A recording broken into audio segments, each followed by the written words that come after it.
ফাল্গুনের প্রথম দিনে বসন্ত বরণে উৎসব সারা দেশে। বাসন্তী রঙের পোশাকে সেজেছে তারুণ্য। প্রকৃতির সজীবতাকে স্বাগত জানানোর বিভিন্ন আয়োজন ছিল দিনব্যাপী। রাজধানীতে দিনের শেষেও ছিল নানান অনুষ্ঠান।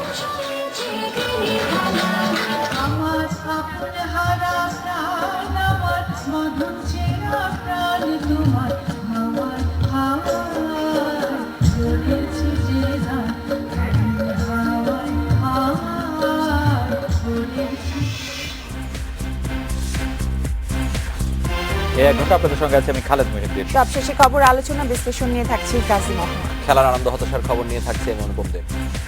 তবে আগেই জানিয়ে দিচ্ছি শিরোনাম।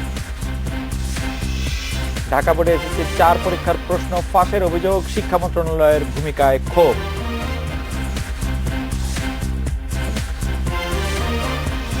বিশ কোম্পানির ওষুধ তৈরি করতে পারবে না, 14টির অ্যান্টিবায়োটিকে হাইকোর্টে নিষেধাজ্ঞা। রাত 9টায় বাংলাদেশে মতামত পাঠানোর বিষয়ে এসএসসির প্রশ্ন ফাঁস। মতামত পাঠাতে পারেন এসএমএস অথবা ফেসবুকে। আপনাদের মতামত জানিয়ে দিচ্ছি সংবাদের পরের অংশে। প্রশ্ন ফাঁস ঠেকাতে সরকার কঠোর অবস্থানে ঘোষণা দিলেও এখন পর্যন্ত ঢাকা শিক্ষা বোর্ডে এসএসসির অন্তত 4টি প্রশ্ন ফাঁসের অভিযোগ উঠেছে। এর মধ্যে হুবহু মিলে গেছে বাংলা দ্বিতীয় এবং গণিতের প্রশ্নপত্র। এর জন্য শিক্ষা মন্ত্রণালয়ের উদাসীনতাকে দায়ী করেছেন অভিভাবকেরা। অন্যদিকে বিষয়টিকে গুজব দাবি করছে শিক্ষা বোর্ড কর্তৃপক্ষ। বাংলা প্রথম পত্র পরীক্ষা দিয়ে 2 ফেব্রুয়ারি শুরু হয় এবারের এসএসসি পরীক্ষা। পরীক্ষা শুরুর আগে কয়েক দফা শিক্ষামন্ত্রী নুরুল ইসলাম নাহিদ ঘোষণা দেন, এবার প্রশ্নপত্র ফাঁসের কোনো আশঙ্কা নেই। প্রশ্ন ফাঁসের গুজব ছড়ালেও কঠোর ব্যবস্থা নেয়ার হুঁশিয়ারি দেন তিনি। তবে শিক্ষামন্ত্রীর এই ঘোষণার বাস্তবায়ন দেখা যায়নি পরীক্ষা শুরুর পর। এখন পর্যন্ত ঢাকা শিক্ষা বোর্ডের অন্তত 4টি বিষয়ের প্রশ্ন ফাঁসের অভিযোগ উঠেছে। কয়েকটি ফেসবুক পেজ থেকে দেয়া হয়েছে আগাম প্রশ্ন সরবরাহের ঘোষণা। বাংলা দ্বিতীয় পত্র পরীক্ষা হয় 5 ফেব্রুয়ারি, অথচ 4 ফেব্রুয়ারি থেকে ফেসবুক পেজ থেকে জানানো হয় তাদের কাছে এ পরীক্ষার প্রশ্ন রয়েছে। সেখানে উল্লেখ করা ভাইবার এবং হোয়াটসঅ্যাপ নম্বরে যোগাযোগ করে পাওয়া যায় প্রশ্নপত্র। পরদিনের পরীক্ষার প্রশ্নের সঙ্গে ফাঁস হওয়া প্রশ্ন মিলে যাওয়ার অভিযোগ করেছেন শিক্ষার্থীরা। এরপর 7 এবং 8 তারিখের ইংরেজি পরীক্ষার প্রশ্ন ফাঁস হওয়ার অভিযোগ উঠেছে। সবশেষ গণিত পরীক্ষার আগের দিনও ফাঁস হয়েছে প্রশ্নপত্র। প্রশ্ন ফাঁসের বিষয়ে বিভিন্ন সংবাদ মাধ্যম প্রমাণ হাজিরের পরেও ঢাকা শিক্ষা বোর্ডের দাবি এসব একেবারেই গুজব। কর্তৃপক্ষ অবশ্য স্বীকার করেছে অভিযোগ পাওয়া ফেসবুক পেজগুলোর বিরুদ্ধে ব্যবস্থা নিতে বিটিআরসি এবং গোয়েন্দা পুলিশকে জানানো হয়েছে। এটি হচ্ছে বিষয় যে তাদের প্রশ্ন তো মিলছে না, কিন্তু তারা নানাভাবে বিভ্রান্ত করছে আমাদেরকে। এদেরকে আমরা অবশ্যই এদের বিরুদ্ধে আমরা ব্যবস্থা নিচ্ছি। প্রশ্ন ফাঁসের ঘটনায় ক্ষুব্ধ অভিভাবকেরা দায়ী করেছেন শিক্ষা মন্ত্রণালয়ের গাফিলতিকে। শিক্ষার্থীরা বলছে যে কোশ্চেন পেয়েছে সামাজিক যোগাযোগের মাধ্যমে, কিন্তু এটা কোত্থেকে বাহির হলো সরকার এই ব্যাপারে কোনো পদক্ষেপ গ্রহণ করেনি। আমরা সরকারের কাছে দাবি থাকবে যে তৃণমূল পর্যায়ে এই প্রশ্নটা কিভাবে ফাঁস হয়, কিভাবে প্রকাশ হয়, এটা বাহির করতে হবে। প্রশ্ন ফাঁস ঠেকাতে অনেকগুলো সেট তৈরি করে পরীক্ষার ঠিক আগে যে কোনো একটি সেট ইমেইলে কেন্দ্রে পাঠানোর সুপারিশ করছেন শিক্ষাবিদেরা। যে একটা প্রশ্নপত্র অনেক মানুষের দেখার সুযোগ থাকে, কেউ এই প্রশ্নপত্র ফাঁস করবে না, সেই রকম মূল্যবোধের সমাজে তো আমরা এখন বাস করছি না। প্রশ্ন ফাঁসে জড়িতদের চিহ্নিত করে কঠোর ব্যবস্থা নেওয়ার তাগিদ দিয়েছেন শিক্ষাবিদেরা। নূরে আলম, ইন্ডিপেন্ডেন্ট নিউজ, ঢাকা। মানসম্পন্ন ওষুধ উৎপাদনে ব্যর্থ 20 কোম্পানির সব ওষুধ এবং 14টির অ্যান্টিবায়োটিক উৎপাদন বন্ধের নির্দেশ দিয়েছে হাইকোর্ট। কোম্পানিগুলো গোপনে ওষুধ বিক্রি বা তৈরি করছে কিনা সে বিষয়ে 3 মাস পর পর প্রতিবেদন দিতে বলা হয়েছে ঔষধ প্রশাসন অধিদপ্তরকে। বিচারপতি সৈয়দ মোহাম্মদ দস্তগীর হোসেন ও বিচারপতি আতর রহমানের খানের বেঞ্চ এই রায় দিয়েছেন। 2016 সালের 7 June human rights and piece for বাংলাদেশের জনস্বার্থকর আবেদনে 20 প্রতিষ্ঠানকে 7 দিনের মধ্যে উৎপাদন বন্ধের নির্দেশনা সহ রুল দেয় হাইকোর্ট। একই সময়ের মধ্যে অ্যান্টিবায়োটিকের উৎপাদন বন্ধের ব্যবস্থা নিতে বলা হয় 14 কোম্পানিকে। এরপর প্রতিষ্ঠানগুলোর ওষুধ বাজারে বিক্রি হচ্ছে বলে 18 জুন খবর প্রকাশ হয় গণমাধ্যমে। প্রতিবেদনটি যুক্ত করে 31 জুলাই সম্পূরক আবেদন নিয়ে আবারও হাইকোর্টে আসে এইচআরপিবি। এবার মানসম্পন্ন ওষুধ উৎপাদনে ব্যর্থ 20 প্রতিষ্ঠানকে সব ধরনের ওষুধ উৎপাদন ও 14টিকে অ্যান্টিবায়োটিক উৎপাদন সরবরাহ, বিক্রি বন্ধ ও বাজার থেকে প্রত্যাহারের নির্দেশ দেয় হাইকোর্ট। এই নির্দেশনার পর আপিল বিভাগে যান বিবাদীরা। আসে হাইকোর্টের আদেশ। 8 কার্যদিবস শুনানি শেষে নিষ্পত্তি হয় রুল। রায়তে আদালত রুল অ্যাবসলিউট করেছেন, অর্থাৎ আদালতের যে নির্দেশনা ছিল সেটি বহাল আছে। আর কতিপয় নির্দেশনা আদালত দিয়েছেন, কারণ এই মামলায় শুনানির পর্যায়ে 20টি ওষুধ কোম্পানি এবং আরও 14টি ওষুধ কোম্পানি যাদের অ্যান্টিবায়োটিক বাতিল করা হয়েছিল তাদের পক্ষ থেকে 2-3টি কোম্পানি তারা আদালতে সাবমিশন রেখেছে যে তাদের জিএমপি লাইসেন্স ড্রাগ অ্যাডমিনিস্ট্রেশন কর্তৃক দেওয়া হয়েছে। তবে এই রায়ে অসন্তুষ্ট বিবাদী পক্ষের আইনজীবী।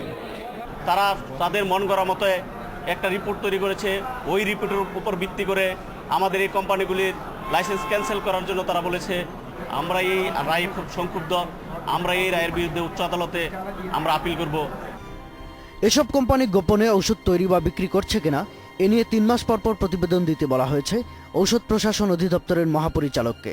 পাশাপাশি লাইসেন্স বাতিল না হওয়া কোম্পানিগুলো বিশ্ব স্বাস্থ্য সংস্থার গুড ম্যানুফ্যাকচারিং প্র্যাকটিস অনুসরণ করছে কিনা তা খতিয়ে দেখে ব্যবস্থা নিতে বলা হয়েছে রায়ে।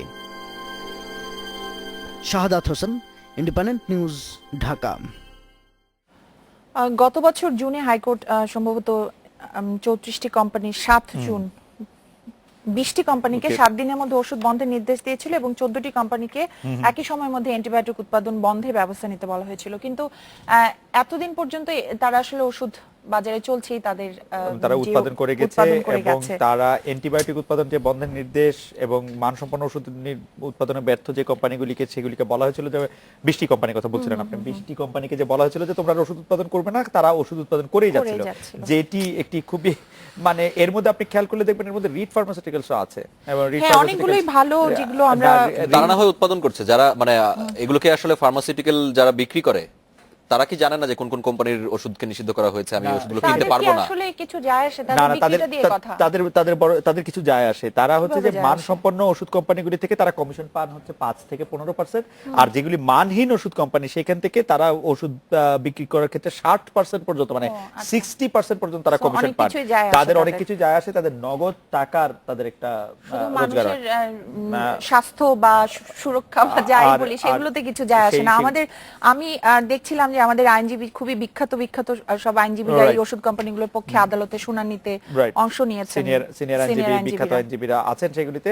তারা নিশ্চয়ই মনে করছেন যে এটিতে আসলে তাদের মক্কেলরা নিশ্চয়ই ভালো কিছুই করছেন, কিন্তু সেই ভালো কিছুটি কি সেইটি আসলে আমি পরিসংখ্যানে দেখছিলাম একটু খুঁজে যে গত 2.5 বছরে 129 জনের কারাদণ্ড দিয়েছে ভ্রাম্যমাণ আদালত মানহীন ও ভেজাল ওষুধ উৎপাদন, বিক্রি, মজুদ এগুলোর দায়ে, কিন্তু তাতে কি কোনো কাজ হচ্ছে বলে তো মনে হচ্ছে না। 129 এই বিষয়ে অধ্যাপক ফারুক একটি কথা বলেন, ঢাকা বিশ্ববিদ্যালয়ের ফার্মেসি বিভাগের যিনি সিনিয়র অধ্যাপক, তিনি বলছিলেন যে আসলে আমরা যে শাস্তিগুলি সেই শাস্তিগুলি যদি আমরা সত্যি শাস্তি দিতে পারতাম এবং তাদেরকে শাস্তি দেওয়া হতো তাহলে বিষয়টি অনেকটি কমে যেত।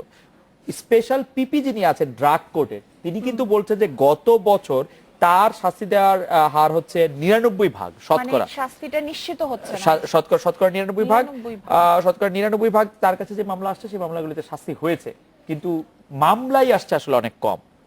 সেই মামলাগুলি ড্রাগ কোর্টে এসে কাজ হয়ে বা এটা হয়। কিছুদিন আগে তো মনে হয় আমরাই এই ইস্যুটা নিয়ে আলোচনা করছিলাম এবং সেখানে ওষুধ অধিদপ্তরে একজন ছিলেন আমার যতদূর মনে পড়ে, এবং আমাদের সংবাদটা কিন্তু এরকম ছিল যে কি মামলা হচ্ছে, মামলাগুলোর স্ট্যাটাস কি, এই বিষয়ে ওষুধ অধিদপ্তরে কিছু জানে না। অধিদপ্তর জানে না, কারণ হচ্ছে অধিদপ্তরের ক্ষেত্রে ড্রাগ কোর্ট বিষয়টি নতুন, মানে ড্রাগ কোর্টকে ক্রিমিনাল কোর্ট থেকে আলাদা করে একটি অন্য আদালতের মর্যাদা দিয়েছে, যেখানে এতগুলো কোম্পানি যারা ওষুধ উৎপাদন করে, যারা আসলে মান ধরে রাখতে ব্যর্থ হয়, তারপরও এত কোম্পানির ওষুধ একটা দোকানে গেলে পাওয়া যায়। রাইট, আমাদের দেশে কিন্তু একটা খুবই মিক্সড অবস্থা এই ওষুধ উৎপাদনের ক্ষেত্রে। আমাদের দেশের ওষুধ, ভালো কোম্পানির ওষুধগুলি বিদেশে, এমনকি ইউরোপ আমেরিকার মতো দেশেও, মানে আফ্রিকা বা লাতিন আমেরিকার দেশগুলির কথা বলছি না, ইউরোপ আমেরিকার মতো দেশগুলিতে আমাদের দেশের ওষুধ নিয়মিত রপ্তানি হচ্ছে। তাদের বাজারে কোনো একটি ওষুধ ঢুকতে পারা কিন্তু একটা বিরাট ঘটনা। অন্যদিকে এই বাজারগুলি বাদ দিয়ে, ঢাকা বা বড় শহরগুলি বাদ দিয়ে, যেখানে গ্রাম বা ইউনিয়ন পর্যায়ে যেগুলি ওষুধের দোকান আছে, সেইখানে হচ্ছে এই মানহীন ওষুধগুলি বাজারজাতকরণের একটি অনেক প্রক্রিয়া আমরা দেখতে পাই, এবং সেটা যে আমরা বড় বড় ডিজাস্টারের মধ্যে আমরা গেছি। আপনাদের নিশ্চয়ই মনে থাকবে যে রিড ফার্মার যে প্যারাসিটামল, সেই প্যারাসিটামল খেয়ে একসাথে অনেক শিশুর মৃত্যুর ঘটনার কথা অভিযোগ আদালতের সামনে এসেছে, এবং আরো এরকম অনেকগুলো অভিযোগ এসেছে। যাই হোক, আমরা পরের খবরটিতে চলে যাই। বিমান চলাচলে অসুবিধা সৃষ্টি করে জীবন ঝুঁকিতে ফেললে মৃত্যুদণ্ড অথবা যাবজ্জীবন কারাদণ্ড পেতে হবে, পাশাপাশি 5 কোটি টাকা অর্থদণ্ড হতে পারে। এই ধরনের বিধান রেখে বেসামরিক বিমান চলাচল আইনের খসড়ায় চূড়ান্ত অনুমোদন দিয়েছে মন্ত্রিসভা। সচিবালয়ে প্রধানমন্ত্রীর সভাপতিত্বে মন্ত্রিসভার বৈঠকে এই অনুমোদন দেওয়া হয়। 2016-র 27 নভেম্বর হাঙ্গেরি যাওয়ার পথে তুর্কমেনিস্তানে জরুরি অবতরণ করে প্রধানমন্ত্রীকে বহনকারী বাংলাদেশ বিমানের একটি বোয়িং। পরে এ ঘটনায় গঠিত তদন্ত কমিটির প্রতিবেদনে উঠে আসে যান্ত্রিক ত্রুটির কারণেই যাত্রা বিরতিতে বাধ্য হয় উড়োজাহাজটি।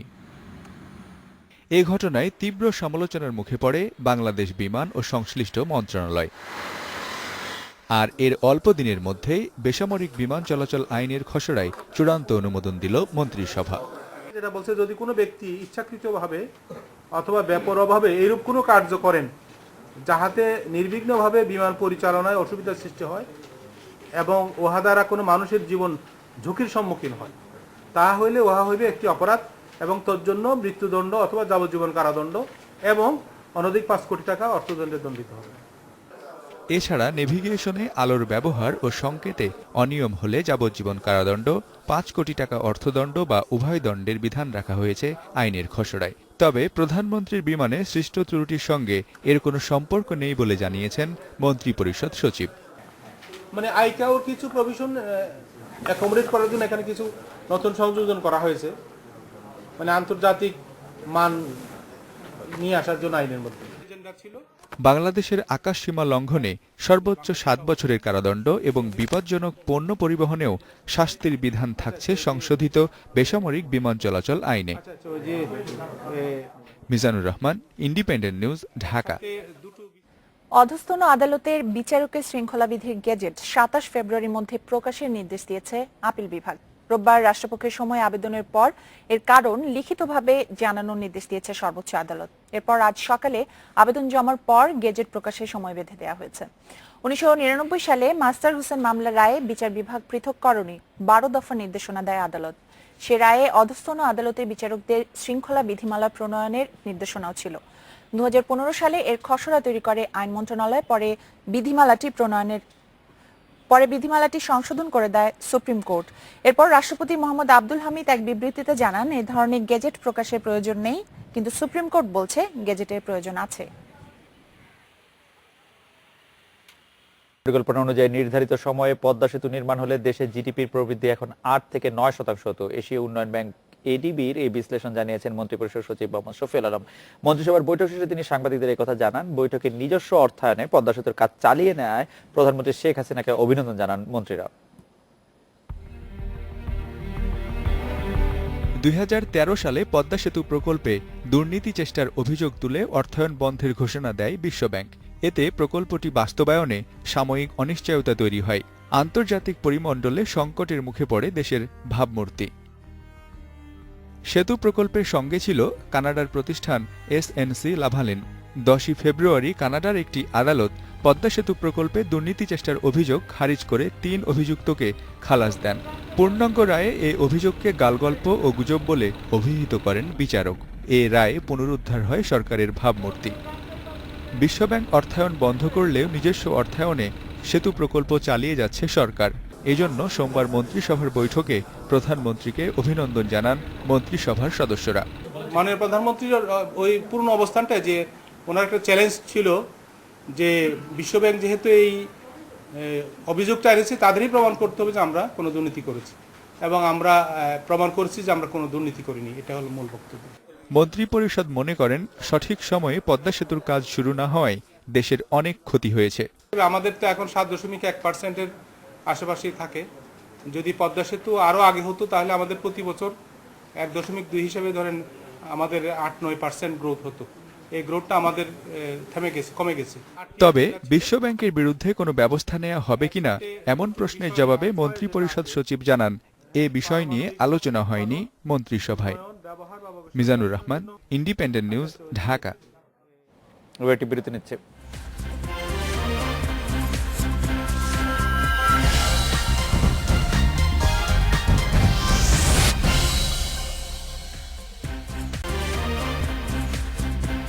নটা 22 মিনিটে ফিরে এলাম রাত 9টায় বাংলাদেশে। নির্বাচনকালীন সহায়ক সরকার গঠনে সরকারের সঙ্গে সংলাপে বসতে চায় বিএনপি। এ বিষয়ে প্রস্তাব প্রধানমন্ত্রী শেখ হাসিনাকে দেওয়া হচ্ছে বলে জানিয়েছেন দলের মহাসচিব মির্জা ফখরুল ইসলাম আলমগীর। নয়াপল্টনের কেন্দ্রীয় কার্যালয়ের সংবাদ সম্মেলনে তিনি বলেছেন, পদ্মা সেতু প্রশ্নে বিশ্ব ব্যাংকের অভিযোগের ভিত্তিতেই কথা বলেছে বিএনপি। নতুন নির্বাচন কমিশন গঠনের পর সামনে আসে নির্বাচনকালীন সরকারের প্রসঙ্গ। আগামী নির্বাচনে অংশ নিতে চায় দীর্ঘদিন ক্ষমতার বাইরে থাকা বিএনপি। আর সে কারণে সুষ্ঠু ও নিরপেক্ষ ভোটের জন্য সহায়ক সরকার ইস্যুতে সরকারের সঙ্গে সংলাপে বসতে চায় দলটি। আর সে প্রস্তাব দেয়া হচ্ছে প্রধানমন্ত্রীকে। রাষ্ট্রপতির কাজ তো শেষ হয়ে গেছে, উনি তো করে ফেলেছেন যেটা অপকর্ম করার করে ফেলেছেন। আমাদের এখন আপনার প্রধানমন্ত্রীকেই আমরা এই প্রস্তাব দেব যে এইভাবে আসতে হবে, তা না হলে সকল দায়িত্ব তাকেই গ্রহণ করতে হবে। সোমবার দেশের চলমান রাজনৈতিক পরিস্থিতি ও ভবিষ্যৎ পরিকল্পনা নিয়ে দলের যুগ্ম মহাসচিব ও সাংগঠনিক সম্পাদকদের সঙ্গে বৈঠকও করেন মির্জা ফখরুল ইসলাম আলমগীর। পরে বিএনপির নির্বাচন পরিকল্পনার কথা জানান তিনি। নির্বাচন কমিশনের প্রধান হওয়ার মতো যোগ্য মানুষ নন, আর নির্বাচন কমিশনের অধীনে নির্বাচনে যাব কি যাব না এটা তো অনেক পরের ব্যাপার। জাতীয় সংসদ নির্বাচন অনেক পরের ব্যাপার আছে, স্থানীয় সরকার নির্বাচন চলমান প্রক্রিয়া আমরা করছি, এটা আমরা করব। পদ্মা সেতুতে দুর্নীতি ষড়যন্ত্র প্রশ্নে বিএনপি মহাসচিব জানান, বিশ্বব্যাংকের অভিযোগের ভিত্তিতে সমালোচনা করেছে বিএনপি। বিশ্বব্যাংক চুক্তি বাতিল করে দিয়েছে। একটা আপনার দায়িত্বশীল রাজনৈতিক দল হিসেবে আমাদের দায়িত্ব কি চুপ করে বসে থাকা? অবশ্যই আমরা রিয়াক্ট করেছি, এবং সেই রিয়াক্ট করেছি কি যে আমরা বলেছি যে দুর্নীতি হচ্ছে।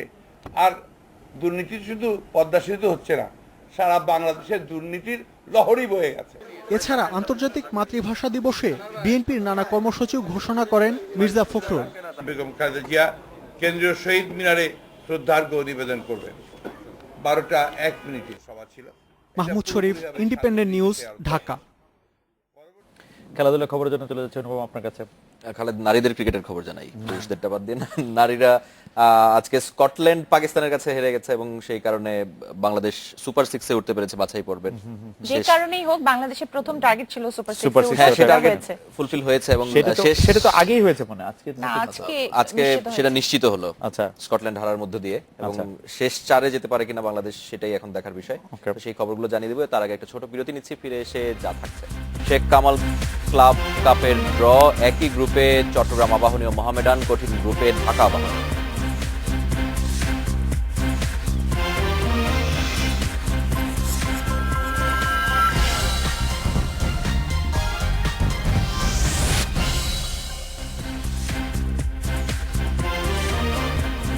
ফিরে এলাম রাত 9টা বাংলাদেশে। হায়দ্রাবাদ টেস্টে পঞ্চম দিন বাংলাদেশের প্রতিরোধ টিকল 2 সেশন। ম্যাচ বাঁচাতে 90 ওভারের চ্যালেঞ্জ নিতে পারেনি মুশফিকের দল। আশুইন, জাদেজা, ঈশান্তদের বোলিং বৈচিত্র্যে বিরতির আগে 250 রানে অল আউট হলে 208 রানের বড় ব্যবধানে হারল বাংলাদেশ। ম্যাচ সেরা ভারত অধিনায়ক বিরাট কোহলি। জমকালো অনুষ্ঠানের মধ্য দিয়ে উন্মোচিত হলো শেখ কামাল আন্তর্জাতিক ক্লাব কাপের লোগো ও ট্রফি। কঠিন গ্রুপে পেশাদার লীগ চ্যাম্পিয়ন ঢাকা আবাহনী, চ্যালেঞ্জ নিতে হবে কিরগিজস্তান, মালদ্বীপ ও দক্ষিণ কোরিয়ার সেরা ক্লাবের। বি গ্রুপে মোহামেডান ও চট্টগ্রাম আবাহনী। এক দফা পেছানোর পর শনিবার থেকে বন্দরনগরী চট্টগ্রামে শুরু হচ্ছে শেখ কামাল আন্তর্জাতিক ক্লাব কাপের দ্বিতীয় আসর। বি গ্রুপে গত আসরের চ্যাম্পিয়ন চট্টগ্রাম আবাহনী ও মোহামেডান স্পোর্টিং ক্লাব, তাদের সঙ্গী মানাং মার্শিয়াংদি ও শাহিন আসমায়ে এফসি। তবে গ্রুপ পর্ব থেকেই চ্যালেঞ্জে পড়তে হবে পেশাদার লিগ জয়ী ঢাকা আবাহনীকে। গ্রুপ এতে তাদের প্রতিপক্ষ কিরগিজস্তানের লিগ চ্যাম্পিয়ন এফসি অলগা, দুর্দান্ত ফর্মে থাকা মালদ্বীপের সিটি স্পোর্টস ও দক্ষিণ কোরিয়ার পোশেন। শক্তিশালী দলগুলোই আমাদের গ্রুপে পড়েছে। আবাহনীও বাংলাদেশের 1 নম্বর টিম হিসেবে তাদের সাথে প্রতিদ্বন্দ্বিতা করবে। আমরা আমাদের টার্গেট অনুযায়ী আমরা খেলবো, যে প্রথমে সেমিফাইনালের জন্য কোয়ালিফাই করা, তার পরবর্তীতে ধাপে ধাপে গিয়ে আপনার ফাইনালে যাওয়া এবং পরবর্তীতে চ্যাম্পিয়ন হওয়া। ব্যাপক প্রচারণার জন্য আমরা অলরেডি স্টেপ নিয়েছি, যাতে মাঠে দর্শক হয়, এবং এখানে আইন শৃঙ্খলা যে বিষয়গুলো আছে সেগুলো নিয়ে আমরা মিটিং করে যাচ্ছি নিয়মিতভাবে, এবং প্রস্তুতি চলছে। আজকে তো 12, 13, 18 তারিখ থেকে খেলা হবে, প্রস্তুতি চলতেছে এবং সুন্দরভাবে খেলা 18 তারিখে শুরু হয়ে যাবে। গতবারের মতো এবার হয়তো বড় ক্লাব খেলছে না শেখ কামাল কাপে, তবে অংশ নেওয়া প্রত্যেক দলই দর্শকের মন জয় করতে পারবে, বিশ্বাস আয়োজকদের। Shamim Ahmed, independent news, Dhaka. খেলার খবর এই ছিল আমার কাছে। আরো কিছু খবর জানাবেন মহুয়া খালেদ। অনুপম, আপনাকে ধন্যবাদ। দুর্নীতির অভিযোগে জাতীয় বিশ্ববিদ্যালয় প্রক্টর সহ 3 কর্মকর্তাকে গ্রেপ্তার করেছে দুর্নীতি দমন কমিশন। রাজধানী মিরপুর থেকে ভোরে তাদের গ্রেপ্তার করা হয়। তারা হলেন জাতীয় বিশ্ববিদ্যালয়ের প্রক্টর ও ডেপুটি রেজিস্ট্রার AHM তাওহিদুজ্জামান, সহকারী রেজিস্ট্রার সিদ্দিকুর রহমান ও সহকারী পরিচালক মোফাজ্জল হোসেন। অবৈধভাবে গণনিয়োগ পাওয়া কর্মকর্তাদের সিলেকশন গ্রেড দিয়ে সরকারি অর্থ আত্মসাতের অভিযোগে 2012 সালে মামলা করেন এক ব্যক্তি। আদালত মামলাটি তদন্তের জন্য দুদকে পাঠায়। তদন্তের ধারাবাহিকতায় 3 আসামিকে গ্রেপ্তার করেছে দুদক। আরো খবর জানার আগে নিচ্ছে একটি বিরতি। আর বিরতির পর জানিয়ে ফিরছি। লাইটারেস জাহাজ শ্রমিক ধর্মঘট প্রত্যাহারে সমঝোতা হয়নি, কাল ফের বৈঠক।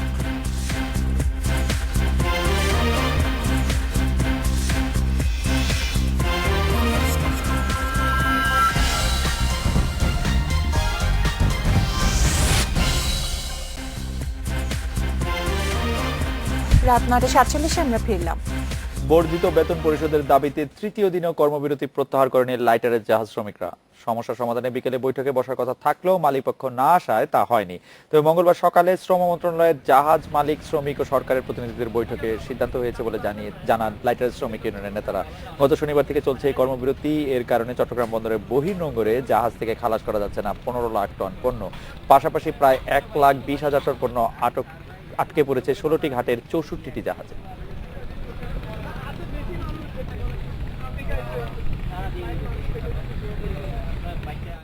এসএসসি প্রশ্ন ফাঁস, এ বিষয়ে আপনাদের মতামত জানতে চাওয়া হয়েছিল। তামিম বলেছেন প্রশ্ন ফাঁসের আশায় ছেলেমেয়েরা ঠিক মতো পড়াশোনা করে না।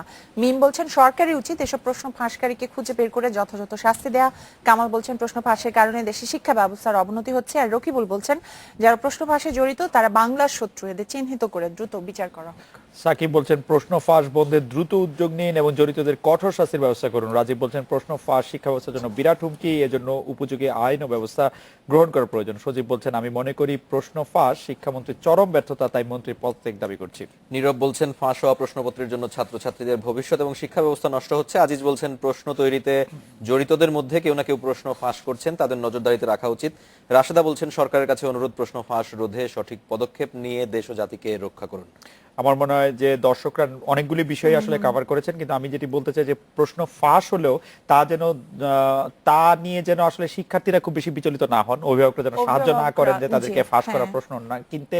এবং যেহেতু সামাজিক গণমাধ্যমে এর প্রচার এবং প্রসার বেশি দেখা যাচ্ছে, পরীক্ষার আগে সামাজিক গণমাধ্যমে খুব বেশি ঘোরাফেরা না করাই আমি মনে করবো যে অভিভাবকদের জন্য আমার মনে হয়, কারণ প্রশ্ন ফাঁসের বিভিন্ন রকম ক্ষতিকর দিক আছে। একজন পরীক্ষার্থী যদি মনে করেন যে তিনি ফাঁস হওয়া প্রশ্নপত্র পাবেন, একদিন তিনি পাবেন, আরেকদিন একদমই পাবেন না, মানে তার একটি ঝামেলার মধ্যে তিনি পড়বেন। বিশেষ করে যারা আসলে অনেক ভালো করে পড়াশোনা করে সারা বছর, তাদের জন্য এটা আসলে মানসিকভাবে মেনে নেওয়াটা খুবই কঠিন কাজ। যাই হোক, দর্শকদের অনেক ধন্যবাদ আপনাদের মতামতের জন্য। ফাল্গুনের প্রথম দিন বসন্ত বরণ উৎসবে মেতেছে বাঙালি। বাংলাদেশ শিল্পকলা একাডেমির নন্দন মঞ্চে শুরু হয়েছে 3 দিনের বসন্ত উৎসব। এই উৎসব সাজানো হয়েছে বসন্তের কবিতা, গান ও নাচে। একাডেমির সঙ্গীত, নৃত্যকলা ও আবৃত্তি বিভাগ এবার থেকে নিয়মিত করবে এমন আয়োজন।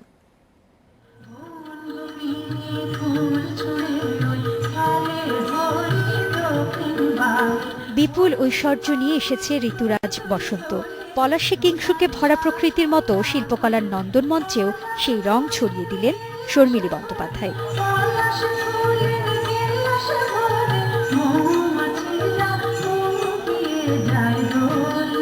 বাংলাদেশ শিল্পকলা একাডেমির সঙ্গীত, নৃত্যকলা ও আবৃত্তি বিভাগ এবারই প্রথম আয়োজন করেছে 3 দিনের বসন্ত বরণ উৎসব। প্রতি বসন্তে এই আয়োজনটি হবে, জানালেন বিভাগের পরিচালক। এবছরে আমরা 3 দিন ব্যাপী করেছি। আপনি আজকে পয়লা ফাল্গুন বসন্ত উৎসব শুরু করে আগামীকাল কিন্তু ভালোবাসা দিবস। সে ভালোবাসা দিবস কিন্তু বসন্তর একটা বাতাস বয়, সেই ক্ষেত্রে আমরা এবং পরের দিন আছে শুধু নাচ।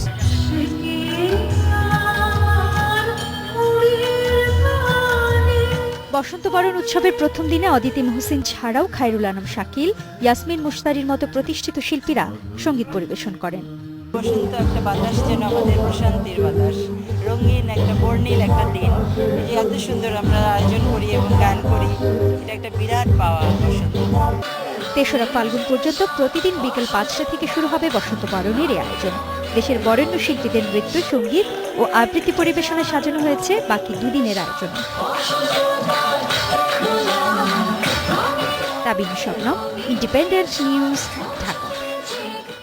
এই ছিল রাত 9টার বাংলাদেশের আয়োজনে। আজকে রাত 9টা বাংলাদেশ শেষ করবো নিউ ইয়র্ক ফ্যাশন শোর কিছু ছবি দেখে। তার আগে আমরা বিদায় নিচ্ছি। সবাই ভালো থাকবেন। রাত 9টায় বাংলাদেশ।